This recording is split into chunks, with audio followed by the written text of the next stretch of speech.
Hello everyone, welcome you all in your own channel learn everything. So ਅਸੀਂ ਕਰਾਂਗੇ feedback ਬਾਰੇ। ਠੀਕ ਹੈ, ਵੀ ਸਾਡੇ ਸਿਲੇਬਸ ਚ ਮਾਸਟਰ ਕੈਡਰ ਚ ਕੁਐਸਚਨ ਵੀ ਬਣਿਆ ਹੋਇਆ। ਫਸਟ ਆਫ ਆਲ ਫੀਡਬੈਕ ਹੁੰਦੀ ਕੀ ਆ? Feedback simply mean transferring a portion of output energy of some device back to the input. ਦੇਖੋ ਮਤਲਬ ਕਿ ਜਿਹੜੀ ਆਊਟਪੁੱਟ ਆ ਸਾਡੇ ਕੋਲ ਉਹਨੂੰ ਅਸੀਂ ਬੈਕ ਟੂ ਡਿਵਾਈਸ ਦੇ ਵਿੱਚ ਕੀ ਕਰ ਦੇਣਾ? ਇਨਪੁੱਟ। ਇਹਨੂੰ ਬੋਲਦੇ ਫੀਡਬੈਕ। ਕੀ ਸਿੰਪਲੀ ਮੀਨ ਟ੍ਰਾਂਸਫਰ ਕਰਨਾ ਕੁਝ ਕੁ ਪੋਰਸ਼ਨ ਆਊਟਪੁੱਟ ਦਾ, ਠੀਕ ਹੈ, सेम डिवाइस च back as to its input. ये इनपुट दे विच वापस, ठीक है। सिंपल मीनिंग दो तरह की होंगी, पॉजिटिव ते नैगेटिव। ये बहुत इंपॉर्टेंट पॉइंट है। पॉजिटिव फीडबैक की आ? जदों जिहड़ी फीडबैक दित्ती तुसीं वो इन फेस आ with the applied input signal नाल। की आ? इन फेस आ, सेम फेस, ठीक है, इन फेस हैगी आ। नैगेटिव च की हो जाना? ये आउट ऑफ फेस हो जानी। क्लीयर? ये इन फेस रहेगी, ये आउट ऑफ फेस हो जाएगी। क्लीयर? दूसरा इच की पॉइंट याद रखना, ये नाल जिहड़ा गेन ऑफ एंपलीफायर जिहड़ा इनक्रीज हुंदा, ਇਹਦੇ ਵਿੱਚ गेन ऑफ एंपलीफायर की हुंदा? इनक्रीज हुंदा। ते ਇਹਦੇ ਵਿੱਚ गेन ऑफ एंपलीफायर दूसरे की हो जाना? डिक्रीज हो जाता। क्लीयर? ये ਤੁਹਾਨੂੰ दो ਜਿਹੜੇ तीन पॉइंट आ वो क्लीयर आ। ਇਹਦੇ ਵਿੱਚ ਜਿਹੜਾ ओवरऑल गेन आ वो इनक्रीज हो जाता है ਤੇ ਇਹਦੇ ਵਿੱਚ इनस्टेबिलिटी क्रिएट ਹੁੰਦੀ ਹੈ। ਕੀ ਹੁੰਦੀ ਹੈ? ਇਹਦੇ ਵਿੱਚ इनस्टेबिलिटी ਹੁੰਦੀ ਹੈ इन दी गेन ऑफ एंपलीफायर। इस ये ਜਿਹੜੇ ਜਨਰਲੀ ਆ ਯੂਜ਼ ਨਹੀਂ ਹੁੰਦੇ ਇਨਸਟੇਬਿਲਿਟੀ ਕਰਕੇ, ਹਰ ਜਗ੍ਹਾ ਨਹੀਂ ਯੂਜ਼ ਕੀਤੇ ਜਾਂਦੇ। ਜ਼ਿਆਦਾਤਰ ਔਸੀਲੇਟਰ 'ਚ ਯੂਜ਼ ਕੀਤੇ ਜਾਂਦੇ ਆ, ਜਾਂ ਰੇਡੀਓ ਰਿਸੀਵਰਸ ਦੇ ਵਿੱਚ, ਜਾਂ ਫਿਰ ਉੱਥੇ ਯੂਜ਼ ਕੀਤੇ ਜਾਂਦੇ ਇੱਥੇ ਨੈਰੋਰ ਬੈਂਡ ਐਂਪਲੀਫਾਇਰ ਹੋਵੇ। ਠੀਕ ਹੈ, ਨੈਰੋਰ ਬੈਂਡ ਐਂਪਲੀਫਾਇਰਸ ਦੇ ਵਿੱਚ। ਸੋ ਮੇਨ ਪੁਆਇੰਟ ਤੁਹਾਨੂੰ ਮੈਂ ਇੱਕ ਵਾਰੀ ਫਿਰ ਰਿਵਾਈਜ਼ ਕਰਾ ਦਿੰਦੀ ਆ ਕਿ ਪੋਜ਼ਿਟਿਵ ਫੀਡਬੈਕ ਦੇ ਵਿੱਚ ਕੀ ਆ? ਇਨ ਫੇਸ ਹੈਗੀ ਆ ਇਹ ਇਨਪੁੱਟ ਸਿਗਨਲ ਦੇ ਨਾਲ। ਗੇਨ ਜਿਹੜਾ ਇਨਕਰੀਜ਼ ਕਰਦਾ, ਫਿਰ ਇਨਸਟੇਬਿਲਿਟੀ ਵੱਧਦੀ ਆ ਜਿਹਦੇ ਕਰਕੇ ਆਮ ਯੂਜ਼ ਨਹੀਂ ਕੀਤੇ ਜਾਂਦੇ, ਕਿਸੇ ਕਿਸੇ ਔਸੀਲੇਟਰ, ਰੇਡੀਓ ਰਿਸੀਵਰ ਤੇ ਇਹਨਾਂ ਵਿੱਚ ਯੂਜ਼ ਕੀਤੇ ਜਾਂਦੇ। ਨੈਗੇਟਿਵ ਬਿਲਕੁਲ ਉਲਟਾ ਚੱਲੇਗਾ, ਇਹ ਆਊਟ ਆਫ ਫੇਸ ਹੋਏਗੀ, ਗੇਨ ਜਿਹੜਾ ਡਿਕਰੀਜ਼ ਕਰੇਗਾ ਤੇ ਸਟੇਬਿਲਿਟੀ ਇਹਦੇ ਵਿੱਚ ਕੀ ਕਰੇਗੀ? ਇਨਕਰੀਜ਼ ਕਰੇਗੀ। ਇਹਦੇ ਵਿੱਚ ਸਟੇਬਿਲਿਟੀ ਦਾ ਫੈਕਟਰ ਇਨਕਰੀਜ਼ ਕਰੇਗਾ। ਦੇਖੋ, ਠੀਕ ਹੈ, ਇਹਨੂੰ ਅਸੀਂ ਇਨਵਰਸ ਫੀਡਬੈਕ ਵੀ ਕਹਿੰਦੇ ਆ। ਇਹ ਰਿਡਿਊਸ ਕਰਦੀ ਆ ਓਵਰਆਲ ਗੇਨ ਆਫ। ਦੇਖੋ ਗੇਨ ਇਹ ਘਟਾਉਂਦੀ ਆ, ਠੀਕ ਹੈ, ਇਹ ਵਾਲਾ। ਇਹਨੂੰ ਇਹਦੇ ਬਹੁਤ ਸਾਰੇ ਯੂਜ਼ ਹੈਗੇ ਨੇ। ਇਹਨੂੰ ਨੈਗੇਟਿਵ ਫੀਡਬੈਕ ਨੂੰ ਬਹੁਤ ਵਾਈਡ ਸਪਰੈਡ ਦੇ ਵਿੱਚ ਮਤਲਬ ਬਹੁਤ ਜ਼ਿਆਦਾ ਯੂਜ਼ ਕੀਤਾ ਜਾਂਦਾ। ਠੀਕ ਹੈ, ਸੋ ਕੁਛ ਇਹਦੇ ਪੁਆਇੰਟਸ ਅੱਗੇ ਦੇਖਦੇ ਹਾਂ, ਇੰਪੋਰਟੈਂਟ ਆ ਤੇ ਬਹੁਤ ਈਜ਼ੀ ਹੈਗੇ ਨੇ। ਦੇਖੋ ਗੇਨ ਮੈਂ ਤੁਹਾਨੂੰ ਪਹਿਲਾਂ ਵੀ ਦੱਸਿਆ ਕੀ ਹੁੰਦਾ? Output upon input. ਇਹ ਐਫ ਜਦੋਂ ਲੱਗ ਗਿਆ, ਗੇਨ ਵਿਦ ਫੀਡਬੈਕ। ਜੇ ਕੱਲਾ ਇਹ ਆ gain without feedback, output upon input. Clear? ये फॉर्मूला याद रखना, वेरी वेरी इंपॉर्टेंट, बिल्कुल न्यूमेरिकल आ सकता। Gain with feedback is equals to gain without feedback upon 1 plus beta. ठीक है, ये हैगी फीडबैक फ्रैक्शन ऑफ एम्पलीफिकेशन। जो बीटा है that is feedback fraction of amplification. ठीक है, A of the transistor amplifier without feedback आ। ठीक है, इनू किदे नाल अल्टरेट किया गया? 1/1 प्लस ए बीटा। ਇਹਨੂੰ ए ਜਿਹੜਾ ਹੈ ਇਹਨੂੰ ਅਸੀਂ ਓਪਨ ਲੂਪ ਗੇਨ ਵੀ ਕਹਿੰਦੇ ਆ, AF ਨੂੰ ਕਲੋਜ਼ਡ ਲੂਪ ਗੇਨ ਕਹਿੰਦੇ ਆ, ਤੇ A ਬੀਟਾ ਨੂੰ ਲੂਪ ਗੇਨ ਜਾਂ ਫਿਰ ਫੀਡਬੈਕ ਫੈਕਟਰ ਕਹਿੰਦੇ ਆ।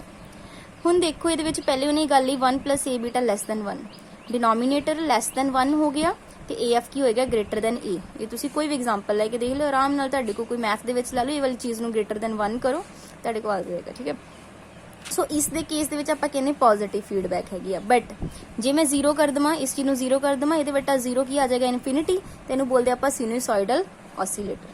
ਕਲੀਅਰ? ਬਟ ਜੇ ਮੈਂ ਕੀ ਕਰਾਂ, ਇਹ ਵਾਲੀ ਚੀਜ਼ ਜਿਹੜੀ 1 plus A beta greater than 1 ਕਰ ਦਵਾਂ ਤੇ AF ਲੈਸ ਦੈਨ A ਆ ਜਾਏਗਾ। ਠੀਕ ਹੈ, ਮਤਲਬ ਇਹਦੇ ਵਿੱਚ ਜਿਹੜਾ ਓਵਰਆਲ ਗੇਨ ਆ ਡਿਕਰੀਜ਼ ਹੋ ਗਿਆ, ਤੇ ਉਹ ਕਿਹ ਚ ਹੁੰਦਾ? ਨੈਗੇਟਿਵ ਫੀਡਬੈਕ ਚ। ਠੀਕ ਹੈ, ਉਹ ਕਿਹ ਚ ਹੁੰਦਾ? ਨੈਗੇਟਿਵ ਫੀਡਬੈਕ ਦੇ ਵਿੱਚ।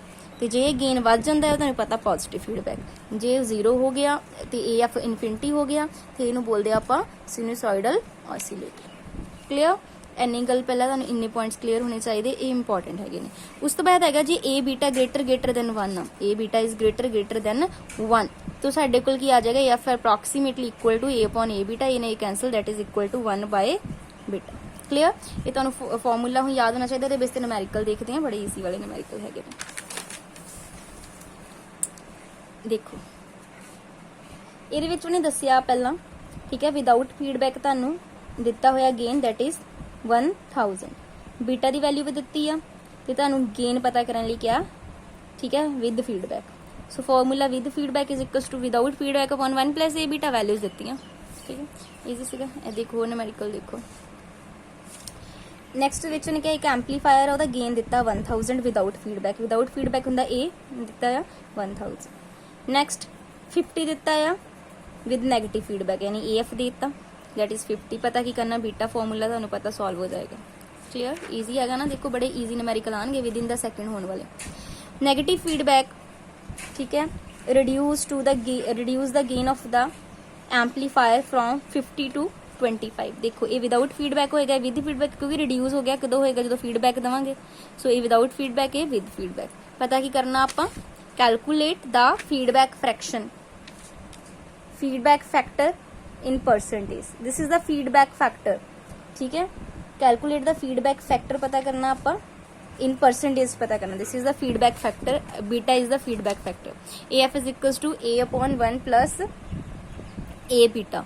सो इथों सारी कैलकुलेशन हो जाएगी, ठीक है।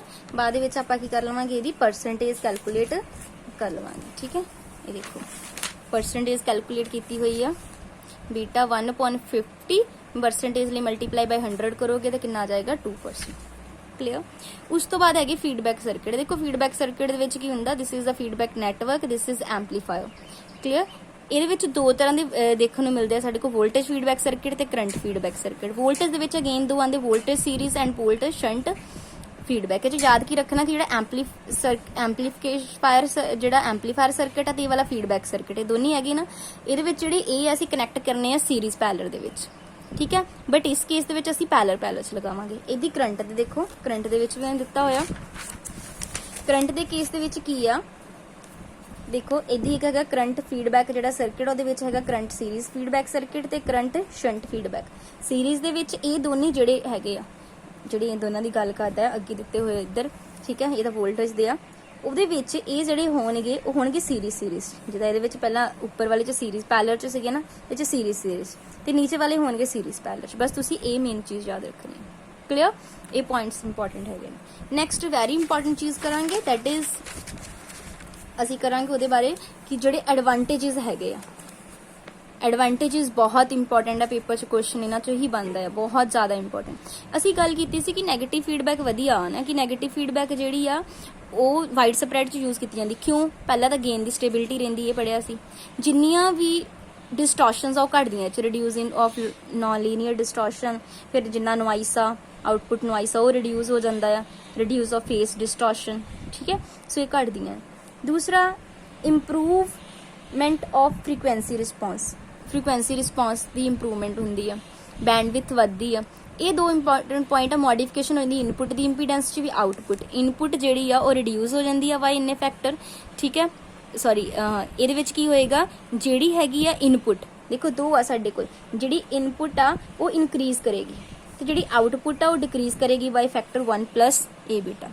क्लियर। ये दोनों इंपॉर्टेंट पॉइंट है, वेरी वेरी इंपॉर्टेंट, कि इनपुट इंपीडेंस की करेगी, इंक्रीज करेगी, तो आउटपुट इंपीडेंस डिक्रीज करेगी वोल्टेज सीरीज सर्किट लिए 1 प्लस ए बीटा। ये पेपर च क्वेश्चन आया सी मास्टर किडर च क्वेश्चन पाया सी कि नैगेटिव फीडबैक च की हुंदा, ऑप्शन ते ही स्टेबिलिटी वधदी आ, इनपुट इंपीडेंस डिक्रीज करदी आ, आउटपुट इंक्रीज करदी आ, नॉइस घटदा आ। सो इन्हां तो ही क्वेश्चन बनाया सी यही वाले पोस्टुलेट्स दे विचों।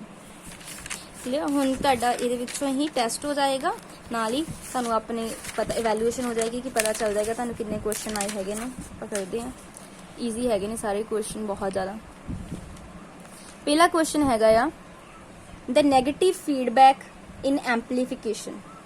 नैगेटिव फीडबैक रिड्यूस कर दी गेन नूं या डिक्रीज इनक्रीज कर दी। देखो नैगेटिव फीडबैक आप पढ़ के आए, गेन नूं की कर दी, रिड्यूस द वोल्टेज गेन या इनक्रीज द वोल्टेज गेन या does not effect the voltage gain. आप पढ़िया सी हमेशा रिड्यूस करेगी। सो ऑप्शन नंबर ए आएगा। Positive feedback is use in के यूज होंगी, ऑसीलेटर्स या फिर हाई गेन एम्पलीफायर या लो गेन एम्पलीफायर। आप पढ़िया ही ऑसीलेटर्स यूज की जाती है। The value of feedback amplifier ये हमेशा लैस दैन यूनिटी होंगी, याद रखना। One of the effect of the negative feedback in amplifier की करता है, इनक्रीज करता नॉइस नूं या डिक्रीज करता डिस्टॉर्शन नूं या इनक्रीज करता। मैं तुहानूं दस्सिया सी हर तरह डिस्टॉर्शन जिहड़ा नैगेटिव फीडबैक घटाएगा, ठीक है। The gain of amplifier with negative feedback, gain की करता है, वादा या नैगेटिव फीडबैक की गल की। देखो अगेन क्वेश्चन आ गया, द नैगेटिव फीडबैक नाल जिहड़ा gain of the amplifier with negative feedback ज़्यादा होएगा, इक्वल होएगा या लैस होएगा? लैस होएगा, घटदा हमेशा, मैं तुहानूं दस चुकी हूँ। If 1 plus A beta greater than 1, J 1 plus A beta जिहड़ा आ ग्रेटर दैन 1 हो जाता है। देखो तुहानूं ये वाला पॉइंट नाले इत्थे नाले सारे तुहाडे पॉइंट जिहड़े आ रिवाइज हो जाणगे।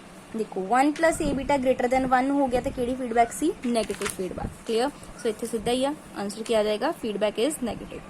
The voltage of the gain दित्ती है तुहानूं 100 ठीक है। AF पता करना है, बीटा तुहानू दिता होया है, एक मिनट, द वोल्टेज गेन दिता है 100, ठीक है।